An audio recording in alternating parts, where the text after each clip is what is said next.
Shalom saudaraku kasih dalam Tuhan, kasih karunia dan damai sejahtera dari Allah Bapa dan Kristus Yesus menyertai kamu. Bacaan Alkitab kita diambil dari Hakim-Hakim 16 ayat 1 sampai 31. Simson di Gaza. Pada suatu kali ketika Simson pergi ke Gaza, dilihatnya di sana seorang perempuan sundal lalu menghampiri dia. Ketika diberitahukan kepada orang-orang Gaza, Simson telah datang ke sini, maka mereka mengepung tempat itu dan siap menghadang dia semalam-malaman itu di pintu gerbang kota. Tetapi semalam-malaman itu mereka tidak berbuat apa-apa, karena pikirnya, nanti pada waktu fajar kita akan membunuh dia. Tetapi Simson tidur di situ sampai tengah malam. Pada waktu tengah malam, bangunlah ia, dipegangnya kedua daun pintu gerbang kota itu dan kedua tiang pintu. Dicabutnyalah semua beserta palangnya, diletakkannya di atas kedua bahunya. Lalu semuanya itu diangkatnya ke puncak gunung yang berhadapan dengan Hebron. Simson dan Delila. Sesudah itu Simson jatuh cinta kepada seorang perempuan dari lembah Sorek yang namanya Delila. Lalu datanglah raja-raja orang Filistin kepada perempuan itu sambil berkata, "Cobalah bujuklah dia untuk mengetahui karena apakah kekuatannya demikian besar, dan dengan apakah kami dapat mengalahkan dia dan mengikat dia untuk menundukkannya. Maka kami masing-masing akan memberikan 1.100 uang perak kepadamu." Lalu berkatalah Delila kepada Simson, "Ceritakanlah kiranya kepadaku, karena apakah kekuatanmu demikian besar dan dengan apakah engkau harus diikat untuk ditundukkan?" Jawab Simson kepadanya, "Jika aku diikat dengan 7 tali busur yang baru yang belum kering, maka aku akan menjadi lemah dan menjadi seperti orang lain dimanapun juga." Lalu raja-raja kota orang Filistin membawa 7 tali busur yang baru yang belum kering kepada perempuan itu, dan ia mengikat Simson dengan tali-tali itu. Sedang di kamarnya ada orang bersiap-siap. Kemudian berserulah perempuan itu kepadanya, "Orang-orang Filistin menyergap engkau, Simson." Tetapi ia memutuskan tali-tali busur itu seperti tali rami yang terbakar putus apabila kena api, dan tidaklah ketahuan di mana duduk kekuatannya itu. Kemudian berkatalah Delila kepada Simson, "Sesungguhnya engkau telah mempermain-mainkan dan membohongi aku. Sekarang ceritakanlah kiranya kepada aku dengan apa engkau dapat diikat."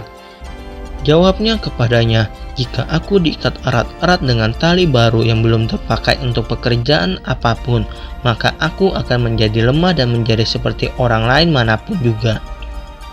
Kemudian Delila mengambil tali baru, ikatnyalah dia dengan tali-tali itu dan berseru kepadanya, "Orang-orang Filistin menyergap engkau, Simson." Di kamar ada orang bersiap-siap, tetapi tali-tali itu diputuskannya tanggal dari tangannya seperti benang saja. Berkatalah Delila kepada Simson, "Sampai sekarang engkau telah mempermain-mainkan dan membohongi aku. Ceritakanlah kepadaku dengan apakah engkau dapat diikat." Jawabnya kepadanya, "Kalau engkau menenun ketujuh rambut jalinku bersama-sama dengan rungsin lalu mengokohkannya dengan patok, maka aku akan menjadi lemah dan menjadi seperti orang lain manapun juga." Kemudian perempuan itu mengokohkan lagi tenunan itu dengan patok, lalu berserulah ia kepadanya, "Orang-orang Filistin menyergap engkau, Simson."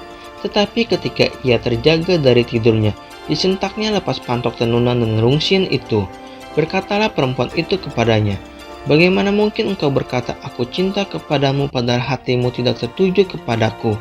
Sekarang telah 3 kali engkau mempermain-mainkan aku dan tidak mau menceritakan kepadaku, karena apakah kekuatanmu demikian besar?" Lalu setelah perempuan itu berhari-hari merengek-rengek kepadanya dan terus mendesak-desak dia, ia tidak dapat lagi menahan hati sehingga ia mau mati rasanya. Maka diceritakannya kepadanya segala isi hatinya, katanya, "Kepalaku tidak pernah kena pisau cukur, sebab sejak dari kandungan ibuku aku ini seorang nazir Allah. Jika kepalaku dicukur, maka kekuatanku akan lenyap daripadaku, dan aku menjadi lemah dan sama seperti orang-orang lain."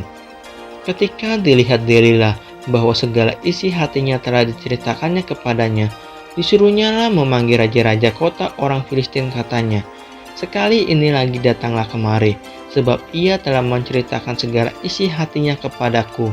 Lalu datanglah raja-raja kota orang Filistin itu kepadanya sambil membawa uang itu. Sesudah itu dibuyuknya Simson tidur di pangkuannya.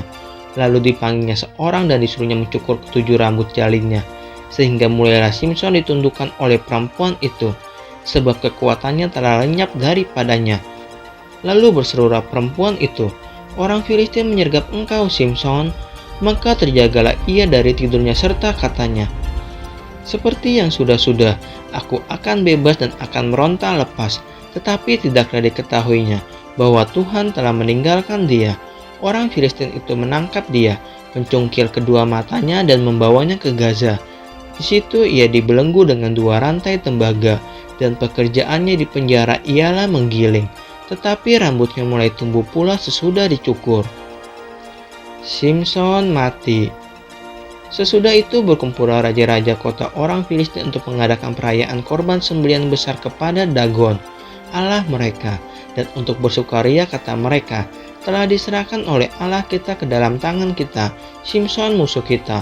Dan ketika orang banyak melihat Simson, mereka memuji Allah mereka sambil berseru, "Telah diserahkan oleh Allah kita ke dalam tangan kita, musuh kita, perusak tanah kita dan yang membunuh banyak teman kita."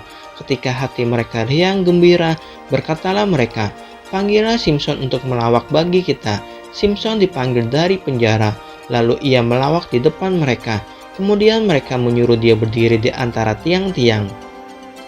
Berkatalah Simson kepada anak yang menuntun dia, "Lepaskan aku dan biarkanlah aku meraba-raba tiang penyangga rumah ini, supaya aku dapat bersandar padanya." Adapun gedung itu penuh dengan laki-laki dan perempuan. Segala raja kota orang Filistin ada di sana, dan di atas soto ada kira-kira 3.000 orang laki-laki dan perempuan yang menonton lawak Simson itu. Berserulah Simson kepada Tuhan katanya, "Ya Tuhan Allah, ingatlah kiranya kepadaku dan buatlah aku kuat sekali ini saja. Ya Allah, supaya dengan satu pembalasan juga kubalaskan kedua mataku itu kepada orang Filistin." Kemudian Simson merangkul kedua tiang yang paling tengah penyangga rumah itu, lalu bertopang kepada tiang yang satu dengan tangan kanannya dan kepada tiang yang lain dengan tangan kirinya. Berkatalah Simson, "Biarlah kiranya aku mati bersama-sama orang Filistin ini." Lalu membungkuklah ia sekuat-kuatnya.